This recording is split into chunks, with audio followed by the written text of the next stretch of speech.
ये कहानी है विवेक और पायल की। ये कहानी का दूसरा पार्ट है। अगर आपने इस वीडियो का पहला पार्ट नहीं देखा है तो डिस्क्रिप्शन में लिंक है, ज़रूर देखिएगा। वो मामा के घर गई थी, वहीं से मुझे इग्नोर करने लगी थी।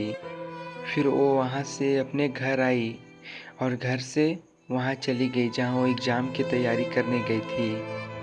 उसने मुझे बिना बताए ही चल गई थी। आज तक लाइफ में ऐसा ना हुआ था। मुझे बहुत ख़राब लगा। फिर मैंने सोचा कोई बात नहीं। फिर मैंने उसे फ़ोन किया और हम दोनों का झगड़ा हो गया। जहाँ वो रहती थी मैं वहाँ गया तो मुझे पता चला कि उसने मुझे बहुत बड़ी झूठ बोली है, जो आज तक इन 7 सालों में नहीं बोली है। मुझे बहुत गुस्सा आया। फिर मैंने उससे पूछा, क्यों किया ऐसा तूने? तो उसने कहा ऐसे ही। उसने जवाब नहीं दिया। मुझे गुस्सा आया। फिर मैंने उसे एक थप्पड़ मार दिया और मैं खुद का सर फोड़ लिया गुस्से में। फिर हम दोनों अलग हो गए। फिर मैं वापस घर चला आया। 1 वीक बीता। मैंने उससे कॉल किया तो नहीं लगा, क्योंकि वो मेरा नंबर ब्लैक लिस्ट में डाल दी थी। मैंने बहुत कांटेक्ट करने की कोशिश की, मगर एक बार बात हो ही गई। मैंने उससे माफ़ी मांगा, बहुत माफ़ी मांगी, मगर उसने माफ़ नहीं किया। इसी तरह 1 महीने तक ट्राई किया, तब उसने बोला चलो माफ़ किया।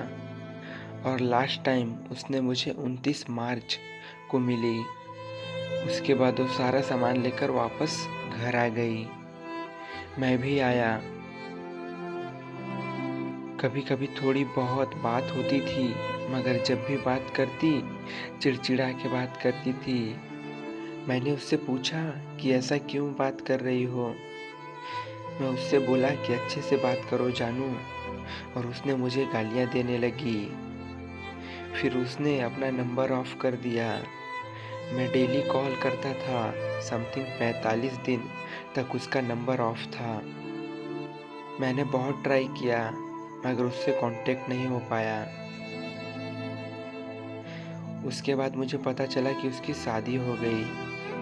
मानो मेरे जिस्म से जैसे जान ही निकल गई।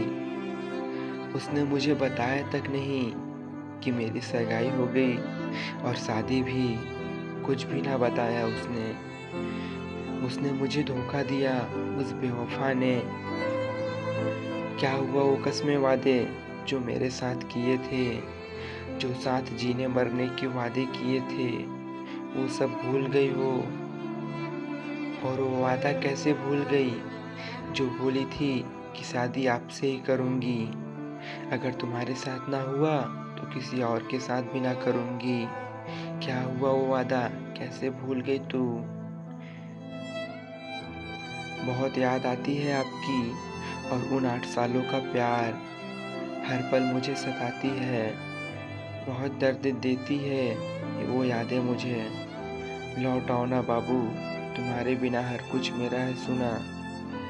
थम सी गई है मेरी ज़िंदगी, कहीं ज़िंदगी भर के लिए ना थम जाए मेरी सांसें। प्लीज़ लौट आओ। दोस्तों, यही थी कहानी हमारे भाई की। अगर आपका कोई सुझाव हो तो कमेंट करना ना भूलें और लाइक ज़रूर करें। Thank you.